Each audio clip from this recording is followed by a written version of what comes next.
भाव मिळत नाही म्हणून प्रहार संघटनेने बालिश बुद्धीनं आदरणीय उपमुख्यमंत्री अजितदादांचा निषेध केला आहे. सर्वप्रथम मी प्रहार संघटनेचा निषेध व्यक्त करतो.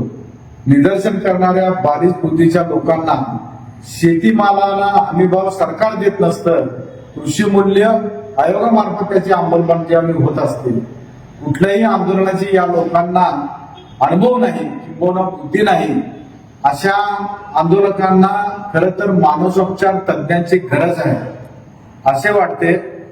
प्रहारचे नेते यापूर्वी मंत्री होते, त्यांना आता तोंड दाखवायला जागा नसल्यामुळे अशा आंदोलनामधून स्वतःची बाजू मांडत आहेत.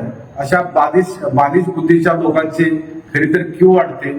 आता जवळच स्थानिक स्वराज्य संस्थेच्या निवडणुका आलेल्या आहेत, त्यामुळं संघटनेच्या माध्यमातून काहीतरी आपण करत आहोत असं सोलापूरकरांना दाखवण्याचा हा प्रहारच्या बालिश बुद्धीच्या कार्यकर्त्यांचा उद्देश दिसून येतोय. त्यांना खरोखरच मानसोपचार तज्ञांची आवश्यकता आहे, याची त्यांनी दखल घ्यावी.